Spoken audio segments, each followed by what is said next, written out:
ಎಲ್ಲರಿಗೂ ನಮಸ್ಕಾರ. ನಾನಿವತ್ತು ಈ ವಿಡಿಯೋ ಏನಕ್ಕೆ ಮಾಡಕ್ಕೆ ಹೊರಟಿದ್ದೀನಿ ಅಂತ ಹೇಳಿದ್ರೆ,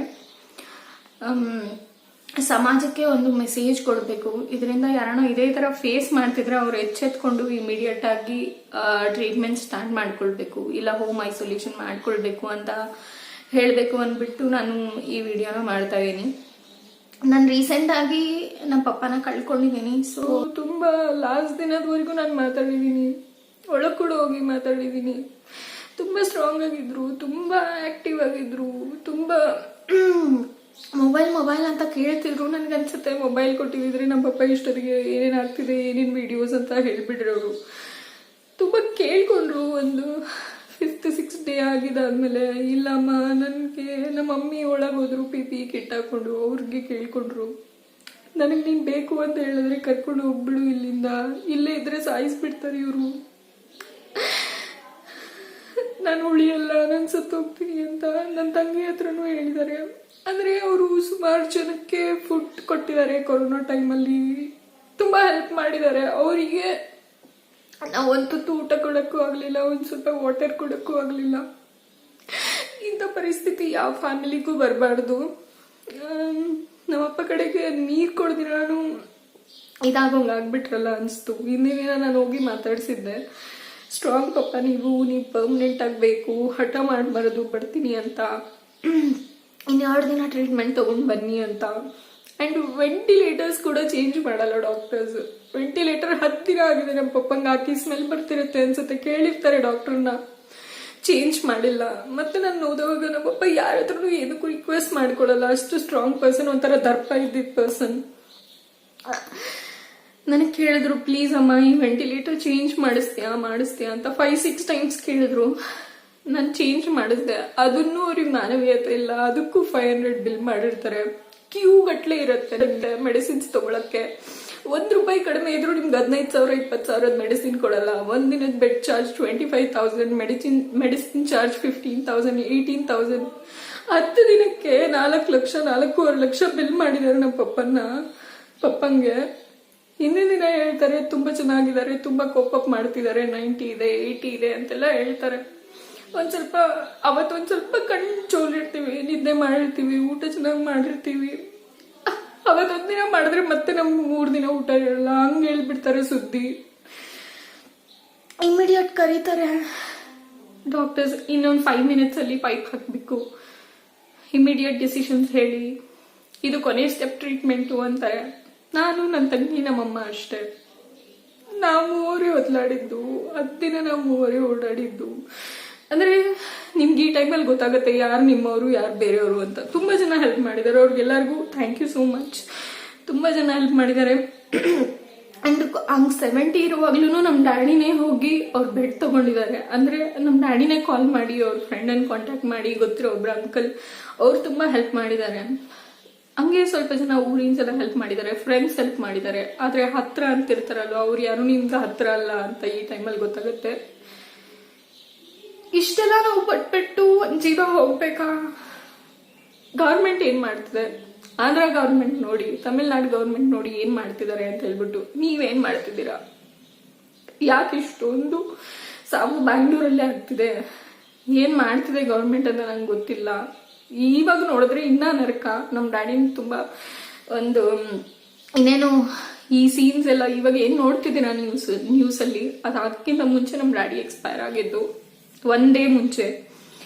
ಈ ಸಿಚುವೇಶನ್ ಅಲ್ಲಿ ಇದ್ರೆ ನಾವೇನ್ ಮಾಡ್ಬೇಕಿತ್ತು ಅಂತ ನಾವು ದಿನ ಯೋಚನೆ ಮಾಡ್ತೀವಿ, ದಿನ ಕಣ್ಣಲ್ಲಿ ನೀರ್ ಹಾಕೊಳ್ತಿದೀವಿ. ಆಂಧ್ರ ಗವರ್ಮೆಂಟ್ ನೋಡಿ ಬಸ್ಸಸ್ ಅಲ್ಲೆಲ್ಲ RT-PCR ಟೆಸ್ಟ್ಗಳನ್ನ ರ್ಯಾಂಡಮ್ ಮಾಡಕ್ ಹಿಡ್ದಿದೆ, ಎಷ್ಟು ಕ್ಲೀನ್ ಆಗಿ ಮಾಡಕ್ ಹಿಡ್ದಿದ್ದಾರೆ, ಎಷ್ಟು ಸಪೋರ್ಟ್ ಮಾಡ್ತಿದ್ದಾರೆ ಜನಕ್ಕೆ.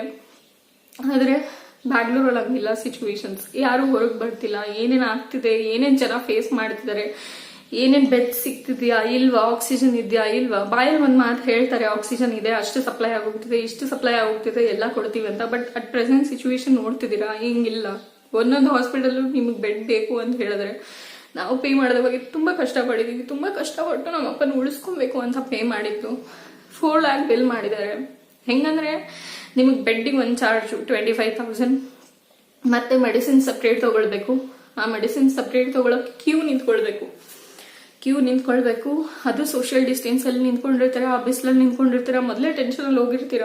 ಡಾಕ್ಟರ್ ಏನ್ ಹೇಳ್ತಾರೋ, ಏನಾಗಿದೆಯೋ ನಮ್ಮ ಮನೆಯವ್ರಿಗೆ ಅನ್ನೋ ಟೆನ್ಷನ್ ಇರುತ್ತೆ, ತಲೆ ತಿರುಗ್ತಾ ಇರುತ್ತೆ.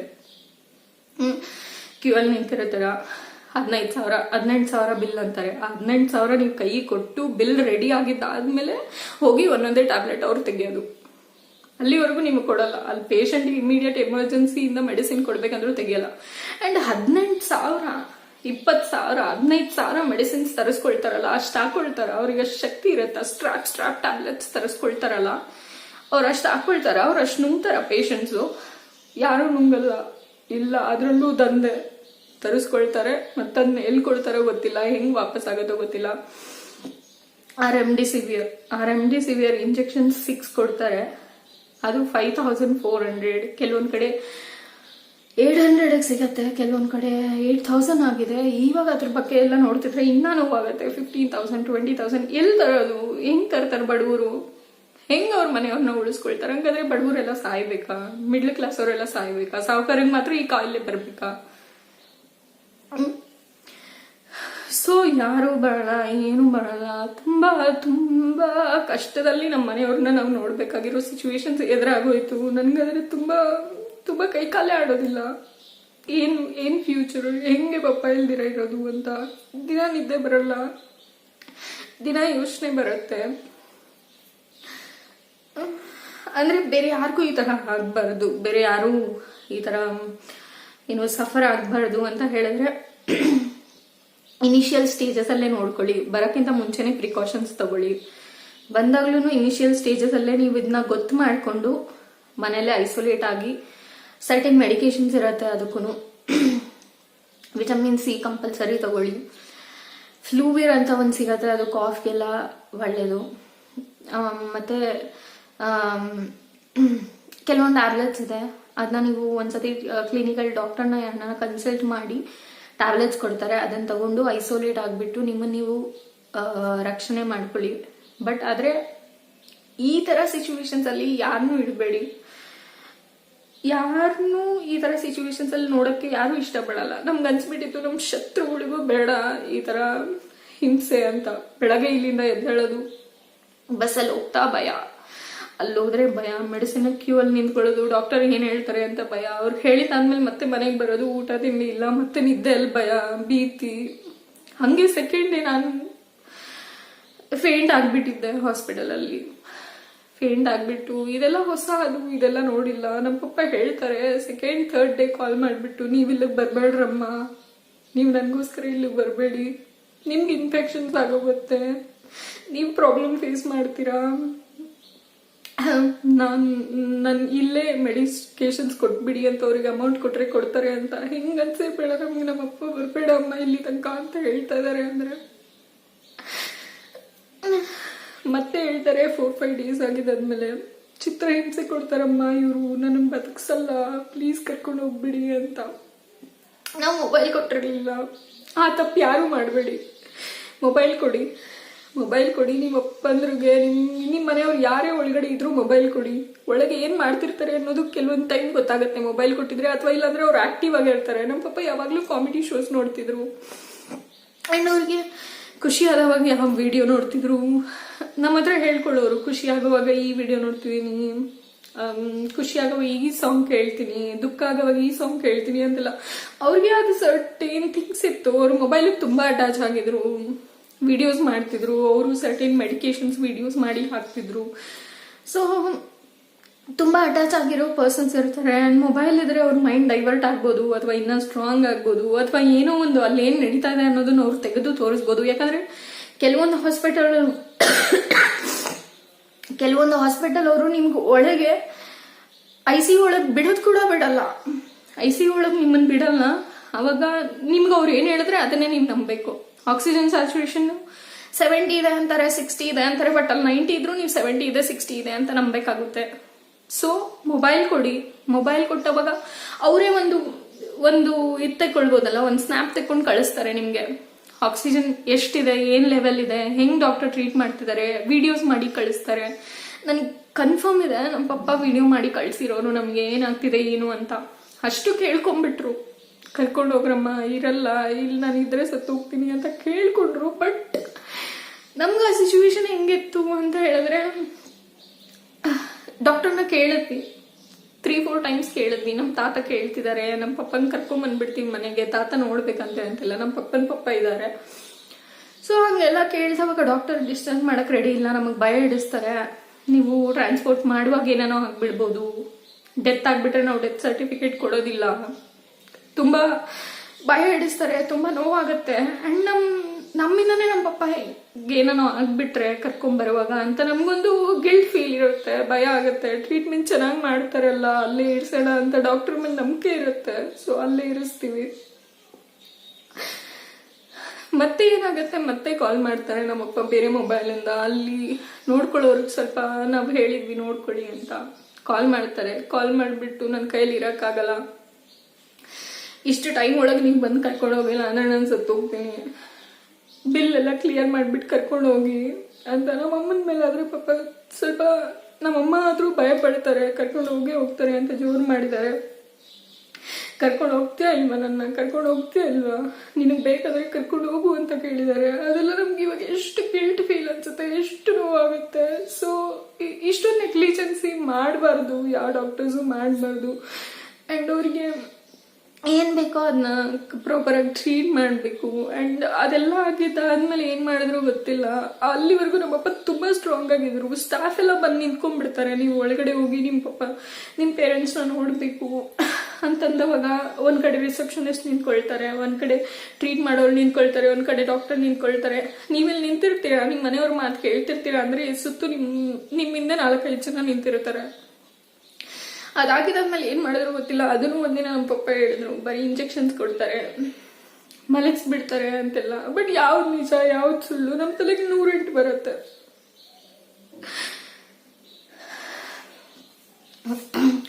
ಅಂದ್ರೆ ಏನಾಗಿರ್ಬೋದು, ಏನ್ ಒಳಗಾಗಿರುತ್ತೆ ನಮ್ಮ ಪಪ್ಪಂಗೆ. ನಾವೇ ಮಿಸ್ಟೇಕ್ ಮಾಡ್ಬಿಟ್ವಾ, ಮೊಬೈಲ್ ಕೊಡ್ಬೇಕಿತ್ತು ಅಂತ ನಾನು ಹೇಳ್ದೆ. ಮತ್ತೆ ಸಾಯೋ ಹಿಂದಿನ ದಿನ ಹೋಗಿದ್ದೆ, ಅವಾಗ್ಲೂ ಅಷ್ಟೇ ನಾನು ಹೋಗ್ಬಾರ್ದು ಅನ್ಕೊಂಡೆ, ಹಠ ಮಾಡ್ತಾರೆ ಅಂತ. ಹಿಂಗೆ ನಮ್ಮಪ್ಪ ನಾನು ನೋಡ್ಲೇ ಇಲ್ಲ, ನಾನು ಎಲ್ಲೋ ಬಂದು ನಿಂತಿದ್ದೆ, ಅವ್ರಿಗೆ ಅಲ್ಲಿ ಸಪ್ಪಳನೂ ಕೇಳಿಸಲ್ಲ ICU ಒಳಗಡೆ. ಹಿಂಗೆ ನೋಡಿದ ತಕ್ಷಣ ಹಿಂಗೆ ಕರೆದ್ರು, ಒಳಗೋದೆ. ತುಂಬಾ ಸ್ಟ್ರಾಂಗ್ ಪಪ್ಪ ನೀವು ಎಂತೆಂಥವ್ರಿಗೆ ಸಂದೆ. ಇಲ್ಲಮ್ಮ, ಇನ್ನ 20 ದಿನ ಎಲ್ಲ ಅಂತಾರೆ ಅಂತ ಅನ್ಕೊಳ್ತಾ ಇದ್ರು, ಮಾತಾಡ್ಕೊಳ್ತಾ ಇದ್ರು, ನಾನು ಸತ್ತೋಗ್ತೀನಿ ಅಷ್ಟೊತ್ತಿಗೆ ಅಂದ್ರು. ಇಲ್ಲವಪ್ಪ, ನೀವು ತುಂಬಾ ಸ್ಟ್ರಾಂಗ್, ನೀವು ಬಂದೇ ಬರ್ತೀರಾ, ಎಲ್ಲರೂ ಕಾಯ್ತಾ ಇದೀವಿ, ಪರ್ಮನೆಂಟ್ ಆಗಿ ನೀವು ನಮಗ್ ಬೇಕು ಅಂತಂತಂದೆ. ಹಾ ಓಕೆ ಇರ್ತೀನಿ ಅಂದ್ಬಿಟ್ಟು ಡನ್ ಅಂದ್ರು. ICU ಒಳಗೆ ಹೋಗ್ಲು ಅಡ್ಮಿಟ್ ಮಾಡೋದಿನ್ನು ನಮ್ಗೆ ತೋರಿಸಿದ ನಮ್ಮಪ್ಪ ಇದೇ ಸಿಂಬಲ್. ಲಾಸ್ಟ್ ನಾನು ನೋಡ್ದೆ ಹೋಗು ನಮ್ಮಪ್ಪ ತೋರಿಸಿದ್ದೆ ಸಿಂಬಲ್.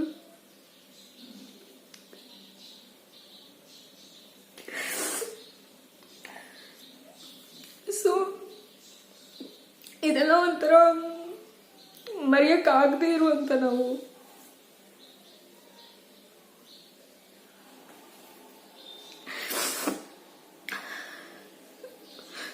ಸೊ ಏನು, ಯಾರು ಮೊಬೈಲ್ ಕೊಡ್ದಿನ ಇರಬೇಡಿ, ಅಲ್ಲಿ ಡಾಕ್ಟರ್ಸ್ ನೋಡ್ಕೊಳ್ತಾರೆ. ಆಕ್ಚುಲಿ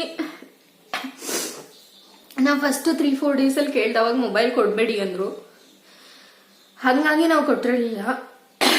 ಮತ್ತೆ ಕೊಡಬೇಕಿತ್ತು. ನಾವೇನು ಅನ್ಕೊಂಡ್ವಿ, ನಮ್ಮಪ್ಪಂಗೆ ತುಂಬ ಕಾಲ್ಸ್ ಬರ್ತಿರತ್ತೆ, ತುಂಬ ಫ್ರೆಂಡ್ಸ್. ಸೊ ಅವ್ರ ಕಾಲಲ್ಲಿ ಮಾತಾಡ್ಬಿಟ್ರೆ ಅವ್ರ ಆಕ್ಸಿಜನ್ ಲೆವೆಲ್ ಲೋ ಆಗುತ್ತೆ ಅಂತ ನಾವು ಮೊಬೈಲ್ ಕೊಟ್ಟಿರಲಿಲ್ಲ. ಬಟ್ ಅವತ್ತೂ ನನ್ನ ಮೊಬೈಲ್ ಕೇಳಿದ್ರು. ನೆಕ್ಸ್ಟ್ ಡೇ ಮೊಬೈಲ್ ಕೊಡ್ತೀನಿ ಪಪ್ಪ ಅಂತ ಹೇಳ್ಬಿಟ್ಟು ನಾವು ಮೊಬೈಲ್ ಎಲ್ಲ ತೊಗೊಂಡೋದ್ವಿ. ಆ್ಯಂಡ್ ಮನೆಯಿಂದ ಫುಡ್ ತರ್ತೀವಿ ಅಂತ ಹೇಳಿದ್ವಿ. ಮನೆ ಫುಡ್ಡಿಗೆ ವೇಟ್ ಮಾಡ್ತಿದ್ರು ಅನ್ಸುತ್ತೆ ನಮ್ಮ ಪಪ್ಪ. ಬೆಳಗ್ಗೆ ಅವರು ಊಟ ಕೊಡೋರಿಗೆ ಕಾಲ್ ಮಾಡಿದ್ವಿ, ಮಧ್ಯಾಹ್ನ ಮನೆ ಫುಡ್ ಬರುತ್ತಾ ಅಂತ ಕೇಳಿದ್ರಂತೆ. ನಮ್ಮ ಪಪ್ಪಂಗೆ ಏನು ಫೇವ್ರೇಟು 2-3 ಥರ ಐಟಮ್ ಮಾಡಿಕೊಂಡು ವಾಟರಲ್ಲಿ ಬಾಬಾ ಪ್ರಸಾದ ಹಾಕೊಂಡು ನೀರು ಕೂಡ ಕೊಡೋಣ ಸ್ವಲ್ಪ ಮನೇಲಿ, ಏನೋ ವಾಸಿ ಆಗೋಗ್ತಾರೆ ಅಂತ. ಇಂಥ ದೇವ್ರಿಗೆ ಹರಕೆ ಕಟ್ಕೊಂಡಿಲ್ಲ ಅಂತಿಲ್ಲ, ನಾವು ಎಲ್ಲ ದೇವ್ರಿಗೂ ಹರಕೆ ಕಟ್ಕೊಂಡಿದ್ದೀವಿ. ಬಟ್ ಯಾವ ದೇವರು ಕೈ ಹಿಡ್ದಿಲ್ಲ. ಹಂಗೆ ಹೇಳೋದಕ್ಕಿಂತ ಇವಾಗಿನ ಪರಿಸ್ಥಿತಿ ನೋಡ್ತಿದ್ರೆ ಕೈ ಹಿಡಿದ್ರೇನೋ ದೇವರು ಅಂತ ಅನಿಸ್ತಿದೆ. ಅಂದ್ರೆ ಈ ಸ್ಥಿತಿಯಲ್ಲಿ ನಮ್ಮ ಪಪ್ಪ ನಿನ್ನ ನೋಡಕ್ಕಾಗ್ತಿರ್ಲಿಲ್ಲ, ಅಲ್ಲಿ ಇಲ್ಲಿ ಬೀಳೋದು. ಪಾಪ ಎಷ್ಟು ಜನ ದಫನ್ ಮಾಡಕ್ಕೆ ಎಷ್ಟು ಜನ ಕ್ಯೂ ಇದಾರೆ, ಅಲ್ಲಿ ಇಲ್ಲಿ ಆಕ್ಸಿಜನ್ ಇಲ್ದಿರೋ ಒದ್ಲಾಡ್ತಿದ್ದಾರೆ. ಹಂಗೆಲ್ಲ ನಮ್ಮ ಪಪ್ಪ ನೋಡಕ್ಕೆ ಇನ್ನ ನಮ್ಮ ಕೈಯೆಲ್ಲ ಆಗ್ತಿರ್ಲಿಲ್ಲ. So thank god. ಬಟ್ ಅಷ್ಟೆಲ್ಲ ಮಾಡ್ಕೊಂಡು ತಗೊಂಡು ಹೋಗಿದ್ದೀವಿ. ಅಲ್ಲೇ ಕೂತಿದ್ದೀವಿ ಹಾಸ್ಪಿಟಲ್ ICU ಹತ್ರನೇ ಒಂದು 3 ರಿಂದ 4 ಗಂಟೆ ಕೂತಿದ್ದೀವಿ. ಅವ್ರು ಕರೆದು ನಿಮ್ಮ ಪಪ್ಪಂಗೆ ಹಿಂಗೆ ಆಗ್ತಿದೆ ಸಿಚುವೇಶನ್ ಅಂತ ಹೇಳಿಲ್ಲ, ಒಂದು ಊಟ ತಿನ್ಸಕ್ ಬಿಟ್ಟಿಲ್ಲ, ಒಂದು ನೀರು ಕೊಡಕ್ ಬಿಟ್ಟಿಲ್ಲ. ಸಡನ್ ಆಗಿ 5 ನಿಮಿಷದಲ್ಲಿ ಪೈಪ್ ಹಾಕ್ಬೇಕು, ಫೈನಲ್ ಟ್ರೀಟ್ಮೆಂಟ್ 5 ನಿಮಿಷದಲ್ಲಿ ಪೈಪ್ ಹಾಕ್ಬೇಕು ಅಂತ ಹೇಳಿದ್ರು. ನಾವು ಒಂದ್ ಸ್ವಲ್ಪ ಟೈಮ್ ಬೇಕು ಡಿಸ್ಕಸ್ ಮಾಡ್ಬೇಕು. ನಾವು 10 ದಿನ ಹೋದವಾಗ್ಲೂ ಲೇಡೀಸ್ ಮಾತ್ರ ಹೋಗಿದೀವಿ. ಅವ್ರು ಇನ್ನ ಲೀನಿಯನ್ಸ್ ತಗೊಂಡ್ಬಿಟ್ರು. ಯಾರು ಬಂದಿಲ್ಲ ನಮ್ ಜೊತೆ. ನಾನು ನನ್ನ ತಂಗಿ, ನಮ್ಮಮ್ಮ ನನ್ನ ತಂಗಿ ಇಷ್ಟೇ ಜನ ಓಡಾಡಿದೀವಿ. 10 ದಿನ ನಮ್ಗೆ 10 ವರ್ಷ ತರ ಅನ್ಸ್ಬಿಡ್ತು.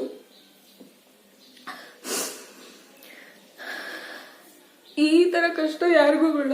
ಬಿಕಾಸ್ ನಮ್ಮ ಪಪ್ಪ ಏನು ನಮ್ ಕೈ ತರ ನೋಡಕ್ ಬಿಟ್ಟಿಲ್ಲ. ತುಂಬಾ ಸ್ಟ್ರಾಂಗ್ ಆಗಿದ್ರು, ಎಲ್ಲ ಅವರೇ ನೋಡ್ಕೊಳ್ತಿದ್ರು. ಒಂದ್ ಅಂಗಡಿಗೆ ಹೋಗಿ ಒಂದು ಕಾಫಿ ಪುಡಿನೂ ನಾವು ತರ್ತಿರ್ಲಿಲ್ಲ. ಅಂಥದ್ದು ಇವತ್ತು ನಮ್ಗೆ ತುಂಬಾ ಬ್ಲ್ಯಾಂಕ್ ಅನ್ಸ್ಬಿಟ್ಟಿದೆ ಲೈಫ್. ಒಂದ್ ದಿನನೇ ಓಡಲ್ಲ, 24 hours ಇರೋದು 48 hours ತರ ಅನ್ಸ್ಬಿಡುತ್ತೆ. ಎಷ್ಟೇ ನಿನ್ಸ್ಕೊಂಬಾರದು, ಸ್ವಲ್ಪ ಸ್ಟ್ರಾಂಗ್ ಆಗ್ಬೇಕು, ಮಮ್ಮಿನ ಸ್ಟ್ರಾಂಗ್ ಮಾಡ್ಬೇಕು ಅಂತೆಲ್ಲ ಅನ್ಕೊಂಡ್ರು ನಮ್ಗದು ರಿಕಾಲ್ ಆಗ್ತಾನೆ ಇರತ್ತೆ. ಬಿಕಾಸ್ ನಮ್ಮ ಸ್ವಲ್ಪ ನಾಟಿ ಕೂಡ, ಹ್ಯೂಮರಸ್ ಇರೋ ಪರ್ಸನ್. ಬರೋರು ಮನೆಗೆ, ನಮ್ಮ ಮಮ್ಮಿನ ಕಾಲೆಳೆಯೋರು, ನಮ್ಮ ಮಮ್ಮಿ ಏನಾದ್ರು ನಮ್ಮ ಮಮ್ಮಿಗೆ ತಲಾಟೆ ಮಾಡೋರು, ಇಲ್ಲ ಅವ್ರ ಪಾತ್ರೆ ತೊಳೆಯೋದು ಅದು ಇದು ವಿಡಿಯೋ ಮಾಡೋರು, ನಮ್ಮ ಕಣ್ ಸೈಗೆ ಮಾಡೋರು, ಹಿಂಗೆ ಎಲ್ಲ ಮಾಡೋರು. ಅದೆಲ್ಲ ನಮಗ್ ಶೇರ್ ಮಾಡಿದಾದ್ಮೇಲೆ ಗೊತ್ತಾಗ್ತಿತ್ತು ನಮ್ಮ ಪಪ್ಪ ಕೂತ್ಕೊಂಡು ವಿಡಿಯೋ ಮಾಡ್ತಿದ್ರು ಅಂತ. ಸೊ ಅಷ್ಟು ನಾಟಿಯಾಗಿ, ಅಷ್ಟು ಆಕ್ಟಿವ್ ಆಗಿ, ಅಷ್ಟು ಜಾವಿಯಲ್ ಆಗಿ, ಅಷ್ಟು ನಗ್ನಗ್ತಾ ಇದ್ದಿದ್ ಪರ್ಸನ್ ಇವತ್ತು ನಮ್ಮ ಮಧ್ಯ ಇಲ್ಲ ಅಂತ ಹೇಳಿದ್ರೆ ತುಂಬಾ ಬ್ಲ್ಯಾಂಕ್ ಅನ್ಸುತ್ತೆ. ಮತ್ತೆ ಹೇಳ್ದೆ ನಾನು, ಪೈಪ್ ಎಲ್ಲ ಹಾಕೋದ್ ಬೇಡ. ನಮ್ಮ ಮಮ್ಮಿಗೆ ಹೇಳ್ದೆ ಹಾಕ್ಸ್ಬಿಡ ನಮ್ಮ ಮಮ್ಮಿ ಲಾಸ್ಟ್ ಟ್ರೀಟ್ಮೆಂಟ್ ಅಂತ. ಬಟ್ ಡಾಕ್ಟರ್ ಹೆಂಗ್ ಎದುರಿಸ್ತಾರೆ ಅಂದ್ರೆ, ನಿಮ್ಗೆ ಯಾವ ರೀತಿ ಎದುರಿಸ್ತಾರೆ ಅಂದ್ರೆ, ನಾವು ಗ್ಯಾರಂಟಿ ಕೊಡೋದಿಲ್ಲ. 1 ದಿನಕ್ಕೆ 1 ಲಕ್ಷ ಬೇಕಾದ್ರೂ ಆಗ್ಬೋದು, 15 ದಿನ ಆಗ್ಬೋದು ನಿಮ್ ಡ್ಯಾಡಿ ಕಾನ್ಶಿಯಸ್ ಬರೋದು, 20 ದಿನ ಆಗ್ಬೋದು, 30 ದಿನ ಆಗ್ಬೋದು. 1 ದಿನಕ್ಕೆ 1 ಲಕ್ಷ ಅಂದ್ರೆ 30 ಲಕ್ಷ ಎಲ್ಲಿಂದ ತರಬೇಕು? ಎಲ್ಲರಿಗೂ ನಮ್ಗೇನು ಈ ಪಾಲಿಟಿಷಿಯನ್ಸ್ ತರ ಆಸ್ತಿಗಟ್ಲೆ ಇರತ್ತಾ? ಅಥವಾ ಎಲ್ಲರ ಹತ್ರನು ಅಷ್ಟೇ ಆಫರ್ ಮಾಡಕ್ ದುಡ್ಡು ಇರತ್ತಾ? ಸೊ ಎಷ್ಟ್ ದಿನ ಆದ್ರೂ ಬರ್ಬೋದು. ಹೋಗ್ಲಿ, ಗ್ಯಾರಂಟಿ ಕೊಡ್ತೀರಾ ನಮ್ ಡ್ಯಾಡಿ ಆರಾಮಾಗಿ ಬರ್ತಾರೆ ಅಂತ? ಇಲ್ಲ, ಕಾರ್ಡಿಯಾಕ್ ಅರೆಸ್ಟ್ ಆಗ್ಬೋದು, ಮಲ್ಟಿಪಲ್ ಆರ್ಗನ್ಸ್ ಡ್ಯಾಮೇಜ್ ಆಗ್ಬೋದು, ನಾವು ಗ್ಯಾರಂಟಿ ಕೊಡಲ್ಲ. ಬಟ್ ಇವಾಗ ಪೈಪ್ ಹಾಕ್ಬೇಕು ಇಮಿಡಿಯೇಟ್. ನಾವ್ ಹೇಳಿದ್ವಿ ಇಲ್ಲ ಬೇಡ, ನಮ್ಮಮ್ಮ ಹೇಳಿದ್ರು ಬೇಡ. ಹಂಗೇನೋ ನಾವ್ ಅವತ್ತು ಹೂ ಅಂತ ಪೈಪ್ ಹಾಕ್ಸಿದ್ರೆ ನಾನು ಗ್ಯಾರಂಟಿ ಮಾಡ್ಕೊಡ್ತೀನಿ. ಇವತ್ತವರೆಗೂ ನಮ್ ಡ್ಯಾಡಿಗೆ ಏನಾಗಿದೆ ಅಂತ ನಾವು ನೋಡಕ್ ಆಗ್ತಿರ್ಲಿಲ್ಲ. ಅವರೇ ಬೇಕಾದ್ರೆ ಇಟ್ಕೊಂಡ್ಬಿಟ್ರೆ ಅವರು 15-20 ದಿನ ದುಡ್ಡು ಮಾಡ್ಕೊಟ್ರಿ. ಅವರು ಏನಾಗ್ತದೆ ಅಂತ ಹೇಳ್ತಿರ್ಲಿಲ್ಲ. ಅಂಡ್ ಈ ಟೈಮಲ್ಲಿ ನಮಗೂ ತುಂಬಾ ಕಷ್ಟ ಆಗೋಗ್ಬಿಡ್ತಿರ್ತಾ ಇತ್ತು. ಬಸ್ಸಸ್ ಇಲ್ಲ, ಏನಿಲ್ಲ.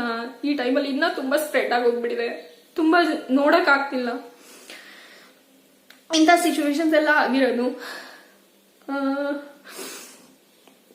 ಅವತ್ತೇನ್ ಮಾಡಿದ್ರು, ನಾನು ಹೇಳ್ದೆ ಫೈನಲ್ ರಿಪೋರ್ಟ್ ಬರ್ಕೊಟ್ಬಿಡಿ, ನಾನು ಸೆಕೆಂಡ್ ಒಪಿನಿಯನ್ ಬೇರೆಯವ್ರ ಹತ್ರ ತಗೊಳ್ತೀನಿ ಅಂತ. ನನ್ನ ಫ್ರೆಂಡ್ ಅವ್ರ ಅಮ್ಮ ಯಾರೋ ಇದ್ರು, ಅವ್ರಿಗೆ ಮಾತಾಡಿ ಅವ್ರ ಪಾಪ ಹೆಲ್ಪ್ ಮಾಡಿದ್ರು. ಅವ್ರು KC ಜನರಲ್ ಹಾಸ್ಪಿಟಲ್ ಅಲ್ಲಿ ಒಂದು ಡಾಕ್ಟರ್ನ ಕಾಂಟ್ಯಾಕ್ಟ್ ಮಾಡಿ, ಅವರು ಮೆಡಿಕಲ್ ಫೀಲ್ಡ್ ಅಲ್ಲಿ ಇರೋದ್ರಿಂದ ಆ ಡಾಕ್ಟರ್ ನಾನು ಫೈನಲ್ ರಿಪೋರ್ಟ್ಸ್ ಎಲ್ಲ ಇಲ್ಲಿ ಫೈನಲ್ ರಿಪೋರ್ಟ್ ಕೊಡಿ. ಅವತ್ತು ಕೂಡ ಡಿಸ್ಚಾರ್ಜ್ ಮಾಡಕ್ ರೆಡಿ ಇಲ್ಲ ಹಾಸ್ಪಿಟಲ್ ಅವರು.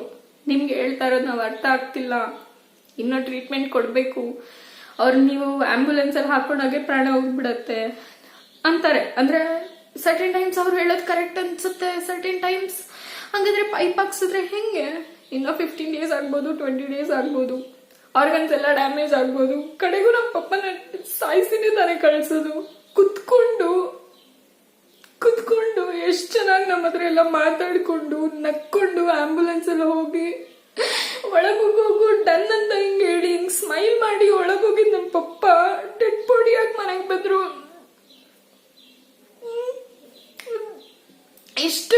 ಆಗಿದ್ದ ಪರ್ಸನ್ ನೀವು ಟ್ರಯಲ್ ಅಂಡ್ ಎರರ್ ಮಾಡಿದ್ರ ಆ ಮೆಡಿಕೇಶನ್ಸ್ ಈ ಮೆಡಿಕೇಶನ್ಸ್ ಕೊಟ್ಟು ಅದು ಗೊತ್ತಿಲ್ಲ. ಒಳಗಡೆ ಆಕ್ಟಿವ್ ಆಗಿದ್ದು 6 ದಿನ ಆಕ್ಟಿವ್ ಆಗಿದ್ದು ನಮ್ಮ ಪಪ್ಪ ನಮ್ಮ ಮಮ್ಮಿ ಹೋಗಿ ಮಾತಾಡಿದ್ದಾದ್ಮೇಲೆ ಯಾಕೆ ಅಂದ್ರೆ ಆ ಸ್ಟಾಫ್ ಎಲ್ಲ ನೋಡ್ಕೊಂಡು ಹೋಗಿದ್ದಾದ್ಮೇಲೆ ಏನ್ ಮಾಡಿದ್ರು ಒಳಗಡೆ ಏನೂ ಗೊತ್ತಿಲ್ಲ. ಕಡೆಗೆ ಫೈನಲ್ ಆಗಿ ರಿಪೋರ್ಟ್ ಎಲ್ಲ ಬರೆಸ್ಕೊಂಡು KC ಜನರಲ್ಗೆ ಹೋಗಿ ಅದರಲ್ಲಿ 2-3 ದಿನಕ್ಕೂ ಕಾಲ್ ಮಾಡ್ತಾರೆ. ಲಕ್ಷ ಕಟ್ಟಬೇಕು, 1.5 ಲಕ್ಷ ಕಟ್ಟಬೇಕು. ಸ್ಟಾರ್ಟಿಂಗ್ ಡೇ ಪಾಪ ನಮ್ಮಮ್ಮ ನನ್ನ ತಂದೆನೇ ಹೋಗಿದ್ದು. ಇಲ್ಲೇ ಕ್ಲಿನಿಕ್ ಕರ್ಕೊಂಡು ಹೋಗೋಣ, ನೆಗೆಟಿವ್ ಬಂತಲ್ಲ ಕೋವಿಡ್ ಅಂತ ಹೇಳ್ಬಿಟ್ಟು ಹೋಗಿದ್ದು. ಆಕ್ಸಿಜನ್ ಲೋ ಆಗಿದೆ ಅಂತ ಎಲ್ಲ ಹಾಸ್ಪಿಟಲ್ಗೆ ಹೋಗಿ ಅಡ್ಮಿಟ್ ಮಾಡಿ ಅವ್ರ ಮನೆಗೆ ಬರೋಷ್ಟಾದ್ರು ರಾತ್ರಿ 12 o'clock. ಅವ್ರು ಅವತ್ತು ಹೋದಾಗ ಬರೀ 5,000 ಎತ್ಕೊಂಡು ಹೋಗಿರೋದು ನಮ್ಮಮ್ಮ. ಅವತ್ತು ಆಂಬುಲೆನ್ಸ್ ಚಾರ್ಜಸ್, ಇಲ್ಲಿಂದ MS ರಾಮಿಯಾಗ ಹೋಗೋಕ್ಕೆ 8,000, ಅಲ್ಲಿಂದ ಅಲ್ಲಿಗೆಲ್ಲೋ ಹೋಗೋಕ್ಕೆ 2,000 3,000. ಒಂದೊಂದು ಹಾಸ್ಪಿಟಲ್ಗೆ ಹೋಗ್ಬೇಕಂದ್ರೂ ಜಾಸ್ತಿ. ಆಂಬುಲೆನ್ಸ್ಗೆ ಅಷ್ಟಾಗೋಯ್ತು. CT scanning 6,000 ಮೇಲಾಗಿರುತ್ತೆ. ಅದಕ್ಕೆ ಅಷ್ಟಾಯ್ತು. ಮತ್ತೆ ಹಾಸ್ಪಿಟಲ್ ಇಮಿಡಿಯೇಟ್ ಇಲ್ಲಿ ICU ಒಳಗಡೆ ನಮ್ಮ ಪಪ್ಪನ ಕರ್ಕೊಂಡು ಹೋಗಿದ ತಕ್ಷಣ 1 ಲಕ್ಷ ಅಡ್ವಾನ್ಸ್ ಕಟ್ಟಿ. ಅವಾಗ ಹೇಳಿಲ್ಲ ನಮ್ಗೆ ಮೆಡಿಸಿನ್ಸ್ ಎಲ್ಲ ಸಪ್ರೇಟ್ ಅಂತ. 1 ಲಕ್ಷ ಅಡ್ವಾನ್ಸ್ ಕಟ್ಟಿ. ಎಷ್ಟಿರತ್ತೆ ಲಿಕ್ವಿಡ್ ಕ್ಯಾಶ್ 1 ಪರ್ಸನ್ ಹತ್ರ? ಯಾರಿಗೆ ಗೊತ್ತಿರುತ್ತೆ ಹಿಂಗ್ ಬರುತ್ತೆ ಸುನಾಮಿ ಅಂತ, ಹಿಂಗ್ ಬರುತ್ತೆ, ಹಿಂಗೆಲ್ಲ ನೋವು ಬರುತ್ತೆ, ಹಿಂಗೆಲ್ಲ ಇದಾಗುತ್ತೆ ಅಂತ ಯಾರಿಗೆ ಗೊತ್ತಿರುತ್ತೆ? ಯಾರು ಇಟ್ಕೊಂಡಿರ್ತೀವಿ ಲಿಕ್ವಿಡ್ ಕ್ಯಾಶ್? ಯಾರು ಇಟ್ಕೊಂಡಿರಲ್ಲ. ಸಡನ್ ಆಗಿ 1 ಲಕ್ಷ ಕಟ್ಟಿ. ನಮ್ಮಮ್ಮ ಹತ್ರ ಸ್ವಲ್ಪ ಇತ್ತು, ಹೆಂಗೋ ಅಡ್ಜಸ್ಟ್ ಮಾಡಿ ಸ್ವಲ್ಪ ಫ್ರೆಂಡ್ಸ್ ಹತ್ರ ಎಲ್ಲ ಇಸ್ಕೊಂಡು ಓಕೆ ಕಟ್ಟಿದಾಗಿದ್ದಾದ್ಮೇಲೆ ನೆಕ್ಸ್ಟ್ 20,000 ಬಿಲ್, 18,500 ಸಮಥಿಂಗ್. ಆ ಬಿಲ್ಸ್ ಎಲ್ಲ ನನ್ನ ಹತ್ರ ಇದೆ. ಒಂದ್ ಸತಿಗೆ ಮೆಡಿಸಿನ್ಸು ನಿಮ್ಗೆ 18,000 20,000 ಹಿಂಗೆ ಬಂಡಲ್ ವೈಸ್ ಪೇಜಸ್ ಗಟ್ಲೆ ಮೆಡಿಸಿನ್ಸ್ ಕೊಡ್ತಾರೆ ಆಯ್ತಾ. ಈ ಮೆಡಿಸಿನ್ಸು 2 ಪೇಜ್ 3 ಪೇಜ್. ಫಸ್ಟ್ ದಿನನೇ 18,000. ಅದು ಆಮೇಲೆ ಗೊತ್ತಾಯ್ತು ಇಷ್ಟು ತಗೊಂಡು ಬರಲೇಬೇಕು, ಇಷ್ಟ ಆಗುತ್ತೆ ಆಯ್ತಾ, ಅದನ್ನ ನೀವು ಸೆಪ್ರೇಟ್ ಕೊಡಿಸ್ಬೇಕು ಅಂತಂದ್ರು. ಸರಿ ಆಯ್ತು, ಸೆಪ್ರೇಟ್ ಕೊಡಿಸ್ತೀವಿ ಅಂತ ಹೇಳ್ಬಿಟ್ಟು ತಗೊಂಡ್ ಬರಕ್ ಹೋದ್ರೆ ಮತ್ತೆ ಅದಾಗಿದ್ದಾದ್ಮೇಲೆ ನಮ್ಗೆ ಹೇಳಿಲ್ಲ. ಮತ್ತೆ ನಮ್ಗೆ ಹೇಳ್ತಾರೆ ಬ್ಲಡ್ ಟೆಸ್ಟು ಇದು ಎಲ್ಲ ಏನೇನ್ ಮಾಡಿದ್ರು ಅದರದ್ದು 50,000 ಬಿಲ್ ಮಾಡಿದ್ದಾರೆ. ಬ್ಲಡ್ ಟೆಸ್ಟ್ಗೆಲ್ಲ ಯಾರು 50,000 ಇಸ್ಕೊಳ್ತಾರೆ? ಬ್ಲಡ್ ಟೆಸ್ಟ್ಗೆಲ್ಲ 50,000. ಫಸ್ಟ್ 5 days ಬ್ಲಡ್ ಟೆಸ್ಟ್ ಎಲ್ಲ 20,000. ಮತ್ತೆ 5 days ಇದೆಲ್ಲ 20,000. ಓಕೆನಾ? ಇಷ್ಟ ಆಗಿದಾದ್ಮೇಲೆ ಕೊನೆಗೆ ನಾವು KC ಜನರಲ್ಗೆ ಹೋಗಿ ಡಾಕ್ಟರ್ ಹತ್ರ ತೋರಿಸಿ ಅಲ್ಲಿ ಬೆಡ್ ಎಲ್ಲ ಬುಕ್ ಮಾಡಿ, ನಾನು ಆಂಬುಲೆನ್ಸ್ ಎಲ್ಲ ಬುಕ್ ಮಾಡಿಕೊಂಡು, ಆಂಬುಲೆನ್ಸ್ ಅವರು ಬೆಡ್ ಇಲ್ದಿರ ಓಡಾಡಲ್ಲ, ನಾನು ಬೇರೆ ಹಾಸ್ಪಿಟಲ್ಗೆ ಡಾಕ್ಟರ್ ಹತ್ರ ಮಾತಾಡಬೇಕು ಅಂದ್ರು. ಮತ್ತೆ ಹೋಗಿ ಡಾಕ್ಟರ್ ಹತ್ರ ಮಾತಾಡಿ ಆಂಬುಲೆನ್ಸ್ ಅವರು ಕನ್ಫರ್ಮ್ ಮಾಡಿಕೊಂಡು ಬರ್ತೀವಿ ಅಂತ ಅಲ್ಲಿ ಬೆಡ್ ಬುಕ್ ಮಾಡಿ ನಮ್ಮಪ್ಪನ ಹೆಸರು ಬರ್ಸಿ, ಸುಮ್ಮನೆ ನಮ್ಮಪ್ಪನ ಅಲ್ಲಿ ಇಲ್ಲಿ ತಿರುಗಿಸೋದು ಬೇಡ ಅಂತ ಇನ್ನೇನು KC ಜನರಲ್ ಹಾಸ್ಪಿಟಲ್ಗೆ ಹೋಗ್ಬೇಕು ಕೇಳಕ್ಕೆ ಅಂತ ಈ ಹಾಸ್ಪಿಟಲಿಂದ ಆಚೆ ಬಂದಿದ್ದೀವಿ. ಆಚೆ ಬಂದಿದ ತಕ್ಷಣನೇ ಕಾಲ್ 1.5 ಲಕ್ಷ ಬಿಲ್ ಕಟ್ಟಿ ಮ್ಯಾನೇಜ್ಮೆಂಟ್ ಕಡೆಯಿಂದ ಫೋರ್ಸ್ ಪಡ್ತಿದೆ ಅಂತ. ನಮ್ಗೇನು ಕಟ್ಟಿನಾಗಿರೋ ದುಡ್ಡು ನಮ್ಮ ಪಪ್ಪ ಒಳಗಡೆ ಇದ್ದಾರೆ, ಏನ್ ಮಾಡ್ಬಿಡ್ತಾರೋ ಅನ್ನೋ ಭಯ. ಕಟ್ಲೇಬೇಕು, ದುಡ್ಡು ಕೇಳೋರೆಲ್ಲ. ಸರಿ ಅನ್ಬಿಟ್ಟು ಹಾಸ್ಪಿಟಲ್ಗೆ ಹೋಗಿ ಬೆಡ್ ಎಲ್ಲ ಬುಕ್ ಮಾಡಿದಾದ್ಮೇಲೆ ವಾಪಸ್ ಬರ್ತಾ ಇದೀವಿ. ಕಾಲ್ ಕಾರ್ಡಿಯಾಕ್ ಅರೆಸ್ಟ್ ಆಗೋಗಿದೆ, ಬನ್ನಿ. ಇನ್ನಿಲ್ಲ ಅಂತನೂ ಇಲ್ಲ, ಅದೇ CPR ಮಾಡ್ತಾ ಇದೀವಿ, ಬೇಗ ಬನ್ನಿ ಅಂತ. ಹೋಗಿದ್ದಾದ್ಮೇಲೆ ನಮ್ಮ ಪಪ್ಪ ಪ್ರಾಣ ಹೋಗಿರೋದು 6 o'clock ಹಂಗೆ. ಎಷ್ಟು ಸದಾಯಿಸಿದ್ದಾರೆ, ಎಷ್ಟು ಏನೆಲ್ಲ ಮಾಡಿದ್ದಾರೆ ಅಂದ್ರೆ midnight 2 o'clockಗೆ ನಮ್ಮ ಪಪ್ಪನ್ ಕೊಟ್ಟರೆ ನಮ್ಗೆ. ಓಕೆನಾ? ಅಂದ್ರೆ ಎಲ್ಲ ಹಾಸ್ಪಿಟಲ್ ಅವರಿಗೆ ಲೈಕ್ ದುಡ್ಡು ಮಾಡ್ಬೇಕು. ದುಡ್ಡು ಬಿಟ್ರೆ ಏನು ಮೈಂಡಲ್ಲಿ ಇರಲ್ಲ. ಅಂಡ್ ಆ ಪೇಷಂಟ್ ಸಫರ್ ಆಗ್ತಿರ್ತಾರಲ್ಲ, ಅವ್ರ ಫ್ಯಾಮಿಲಿ ಸಫರ್ ಆಗ್ತಿರತ್ತಲ್ವಾ. ನಮ್ಮ ಫ್ಯಾಮಿಲಿಯಲ್ಲೂ ಹಿಂಗೆ ಯಾರನೋ ಆದ್ರೆ ನಾವು ಸಫರ್ ಆಗ್ತೀವಲ್ಲ, ಏನಿಲ್ಲ. ಅಂಡ್ ನಿಮ್ಮ ಹತ್ರ ಇರೋ ನೆಗೆಟಿವ್ ರಿಪೋರ್ಟ್ನ ಕಿತ್ಕೊಳಕ್ ಬರ್ತಾರೆ ಹಾಸ್ಪಿಟಲ್ ಅವರು. ಹಿಂಗೆಲ್ಲ ಮಾಡ್ತಾರೆ. ಸೊ ನೀವು ಎಷ್ಟು ಸ್ಟ್ರಾಂಗ್ ಆಗಿದ್ದು, ನೀವು ಎಷ್ಟು ಎಚ್ಚರಿಕೆಯಿಂದ ಇದ್ದು. ಆ್ಯಂಡ್ ಒನ್ ಟಿಪ್ಸ್ ಹೇಳಕ್ ಇಷ್ಟಪಡ್ತೀನಿ, ಲೇಡೀಸು ಯಾವುದಕ್ಕೂ ಕಡಿಮೆ ಇರಲ್ಲ, ಬಟ್ ಅಂದ್ರೂ ನಿಮ್ಮ ಜೊತೆ ಒಬ್ರು ಯಾರನ್ನ ಒಬ್ಬ ಜೆಂಟ್ಸ್ನ ಕರ್ಕೊಂಡು ಹೋದ್ರೆ ಸ್ಟಾರ್ಟಿಂಗಿಂದಾನೇ ನಿಮ್ಗೆ ಸ್ವಲ್ಪ ಅವರಿಗೆ ಭಯ ಇರುತ್ತೆ ಅನ್ಸುತ್ತೆ, ಸ್ವಲ್ಪ ಗ್ರಿಪ್ ಇರುತ್ತೆ ಅನ್ಸುತ್ತೆ ಅಂತ ನನಗೆ ಫೀಲ್ ಆಯಿತು. ಸೊ ಇಷ್ಟೆಲ್ಲ ಫೇಸ್ ಮಾಡಿಬಿಟ್ಟಿದೀವಿ. ಸೊ ಯಾರೂ ನೆಗ್ಲೆಕ್ಟ್ ಮಾಡಬೇಡಿ, ಹೋಮ್ ರೆಮಿಡೀಸ್ ನೋಡಿ ನಿಮ್ಮನ್ನು ನೀವು ಸೇಫಾಗಿ ಇಟ್ಕೊಳ್ಳಿ. ಹಾಟ್ ವಾಟರ್ ಡ್ರಿಂಕ್ ಮಾಡಿ, ಆದಷ್ಟು ಕೋಲ್ಡ್ ಐಟಮ್ಸ್ನೆಲ್ಲ ಕಡಿಮೆ ಮಾಡಿ, ಕೋಲ್ಡ್ ಐಟಮ್ಸ್ ಎಲ್ಲ ಕನ್ಸ್ಯೂಮ್ ಮಾಡಬೇಡಿ. ಈ ಮೊಸರು, ಮಜ್ಜಿಗೆ ಫ್ರಿಡ್ಜಿಂದ ತೆಗೆದು ಏನೂ ಯೂಸ್ ಮಾಡಬೇಡಿ. ಇದೇ ನಾನು ಆವಾಗಲೇ ಹೇಳಿದ್ದು ನಮ್ಮ ಪಪ್ಪಂದು ರಿಪೋರ್ಟು.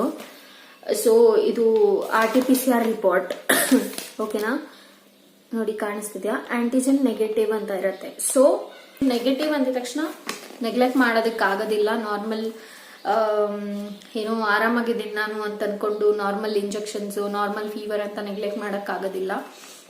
ಇದನ್ನೆಲ್ಲ ನೀವು ಪ್ರಾಪರ್ ಆಗಿ ತಲೆಯಲ್ಲಿ ಇಟ್ಕೊಂಡು, ನೆಗೆಟಿವ್ ಬಂದಿದ್ರೂ ಕೂಡ ನಿಮ್ಗೆ ಈ ಪ್ರಾಬ್ಲಮ್ಸ್ ಎಲ್ಲ ಇದೆ ಅಂದರೆ ಸ್ಟಾರ್ಟಿಂಗಲ್ಲೇ ಐಸೋಲೇಟ್ ಆಗಿ, ಸ್ಟಾರ್ಟಿಂಗಲ್ಲೇ ಟೆಸ್ಟ್ ಮಾಡಿಸ್ಕೊಳ್ಳಿ. ಆ್ಯಂಡ್ ಹಿಂಗೆ ನೆಗೆಟಿವ್ ಬಂದ್ಬಿಟ್ರೆ ರಿಪೋರ್ಟು ನಿಮ್ಗೊಂದು BU ನಂಬರ್ ಅಂತ ಜನರೇಟ್ ಆಗುತ್ತೆ. ಆ ನಂಬರ್ ಜನರೇಟ್ ಆಗೋದಿಲ್ಲ ಗೌರ್ಮೆಂಟ್ ಕಡೆಯಿಂದ. So BBMP seats, bed allot ಆಗೋದು ತುಂಬ ಕಷ್ಟ ಆಗುತ್ತೆ ನೆಗೆಟಿವ್ ಬಂದಾಗ. ಬಟ್ ನೆಗೆಟಿವ್ ಬಂದಿರೋ ಪೇಷಂಟ್ಸ್ ಕೂಡ ಸಫರ್ ಆಗ್ತಿರ್ತಾರೆ ಬ್ರೀದಿಂಗ್ ಪ್ರಾಬ್ಲಮಿಂದ. ಅವರು ಕೂಡ ನೆಸೆಸಿಟಿ ಇರುತ್ತೆ ವೆಂಟಿಲೇಟರ್ ಬೆಡ್ಸು.